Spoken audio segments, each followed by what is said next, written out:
Vous aurez 10 minutes pour préparer un exposé structuré d'environ 3 minutes à partir d'un court document. Ensuite, l'examinateur pourra vous poser des questions.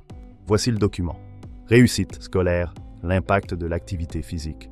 Des chercheurs de l'Université de l'Est de la Finlande ont essayé de documenter si les garçons réussissent effectivement moins bien à l'école lorsqu'on les empêche de courir et d'être physiquement actifs. Ils ont étudié 153 enfants, âgés de 6 à 8 ans, et ont suivi le temps qu'ils passaient à faire de l'activité physique et à être sédentaires au cours de la journée. En effet, plus les garçons faisaient peu d'activité physique modérée à intense chaque jour, plus il leur était difficile de développer de bonnes compétences en lecture. Dans cette étude, cependant, les résultats ne s'appliquaient pas aux filles. Cela peut sembler sexiste, mais les chercheurs ont proposé quelques explications possibles. Il y a peut-être simplement des différences physiologiques, ou peut-être que les filles étaient tout aussi désireuses de bouger que les garçons, mais elles étaient mieux capables de surmonter cette déception et de se concentrer. Et pour cette raison, disent d'autres chercheurs, les filles sont davantage récompensées que les garçons en classe. Le comportement des filles est la référence dans les écoles, déclare le psychologue Michael Thompson. Les garçons sont traités comme des filles défectueuses. Bonjour. L'article que je viens de lire aborde une question intéressante. L'impact de l'activité physique sur la réussite scolaire, particulièrement chez les garçons. Selon l'étude mentionnée, les garçons qui étaient moins physiquement actifs avaient plus de difficultés à développer des compétences en lecture, tandis que cela n'avait pas le même effet sur les filles. Je trouve ce sujet très pertinent et j'aimerais vous donner mon point de vue à ce sujet. Tout d'abord, je pense qu'il est important de souligner l'importance de l'activité physique pour le développement global des enfants. L'activité physique n'est pas seulement bénéfique pour la santé, mais elle joue aussi un rôle clé dans la concentration et l'attention des élèves. En effet, lorsqu'un enfant a la possibilité de bouger, de courir, ou même de simplement jouer à des jeux actifs, cela lui permet de libérer de l'énergie et de mieux se concentrer par la suite. C'est un peu comme une pause mentale qui aide à réactiver son attention. Cela me fait penser à des exemples que j'ai moi-même vécus lorsque j'étais enfant, et aussi à des témoignages d'enfants que j'ai entendus récemment. Par exemple, dans mon école, nous avions des barres de singes, mais on ne nous permettait pas d'aller à l'envers dessus. Je me souviens avoir trouvé cela frustrant. Vous risquez de vous blesser, disaient ses professeurs. Mais moi, je pensais être assez grande pour essayer, et pourtant, on me freinait. Cela montre qu'on ne fait pas toujours assez confiance aux enfants pour expérimenter par eux-mêmes. En les empêchant de bouger comme ils le souhaitent, on peut indirectement affecter leur développement intellectuel, car ils n'ont pas la possibilité de libérer leur énergie. Un autre exemple, qui me semble particulièrement pertinent, est celui d'un autre enfant que j'ai entendu dire « Nous avons des bois, mais on ne peut pas s'en approcher. C'est trop dangereux. » Pourquoi interdire à des enfants d'explorer la nature et de se défouler, alors que cela fait partie de leur développement? Certes, la sécurité est importante, mais la surprotection peut également avoir un effet négatif. Si un enfant n'a pas la possibilité de bouger et d'explorer, cela risque de l'empêcher de développer des compétences cruciales pour sa réussite scolaire. De plus, cet exemple me rappelle une autre situation que j'ai vécue en tant qu'élève. Quand il neigeait, on ne pouvait même pas toucher la neige avec nos pieds, sinon on devait rester près de l'enseignant pendant toute la récréation. Cette règle me semblait particulièrement injuste, car l'hiver est justement un moment où les enfants aiment s'amuser dehors et expérimenter. Limiter constamment la possibilité d'expérimenter ou de s'engager dans des activités physiques peut avoir un impact sur leur capacité à se concentrer et à réussir en classe. Alors, pourquoi est-ce que tout cela est important pour la réussite scolaire? En effet, pour que les enfants puissent bien apprendre, ils doivent être capables de se concentrer. Et pour qu'ils puissent se concentrer, il est essentiel qu'ils aient la possibilité de bouger. C'est une sorte de cercle vertueux. Si on ne leur permet pas de se dépenser physiquement, leur concentration risque d'en souffrir.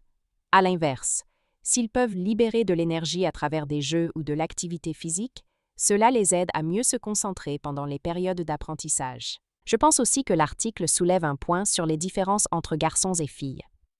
Les chercheurs ont observé que les garçons semblent plus affectés par le manque d'activité physique que les filles. Cela pourrait être dû à des différences physiologiques, mais aussi à la façon dont les garçons et les filles réagissent à des situations similaires. Par exemple, les filles pourraient être mieux à même de se concentrer même si elles ne peuvent pas bouger autant, tandis que les garçons pourraient ressentir un besoin plus urgent de se défouler. Cependant, je pense qu'il est crucial de se rappeler que chaque enfant est différent, et il est important de ne pas faire de généralités trop hâtives. En conclusion, je crois fermement que pour que les enfants réussissent à l'école, ils ont besoin de pouvoir bouger. L'activité physique est essentielle pour leur bien-être mental et physique. Si nous les empêchons de bouger ou de prendre des pauses actives, cela peut nuire à leur capacité à se concentrer et à apprendre efficacement. Merci de votre attention. Si vous avez des questions, je suis prête à y répondre. Bonjour. Merci pour cette réponse très intéressante. Vous avez souligné l'importance de l'activité physique pour la concentration et la réussite scolaire des enfants. Vous avez aussi mentionné des exemples de situations vécues pendant votre enfance. Selon vous, que pourrait-on faire pour permettre aux enfants de bouger plus librement à l'école? Eh bien, je pense qu'il serait essentiel de repenser certaines règles. Par exemple, permettre aux enfants de tester leurs limites, comme l'exploration des barres de singe, mais sous la supervision appropriée. Il est important d'encourager les enfants à bouger, à jouer et à explorer leur environnement, tout en veillant à leur sécurité. Peut-être aussi offrir plus d'opportunités pour des activités physiques en dehors des heures de récréation, comme des ateliers de danse, des jeux collectifs ou des parcours d'obstacles. Cela permettrait aux enfants de libérer leur énergie et de mieux se concentrer en classe. Très bien. C'est une approche très réfléchie. Vous avez également mentionné un point intéressant sur les différences entre les garçons et les filles. Pensez-vous que ces différences physiques peuvent être la seule explication pour expliquer pourquoi les garçons semblent plus affectés par le manque d'activité physique? Non, je ne pense pas que ce soit la seule explication. Les différences physiologiques peuvent jouer un rôle, mais je crois qu'il y a aussi une dimension sociale et comportementale à prendre en compte. Les garçons et les filles sont souvent traités différemment à l'école, ce qui peut influencer leur façon d'agir et de réagir aux activités physiques. Par exemple, les filles peuvent être encouragées à rester plus calmes, tandis que les garçons sont souvent incités à être plus actifs.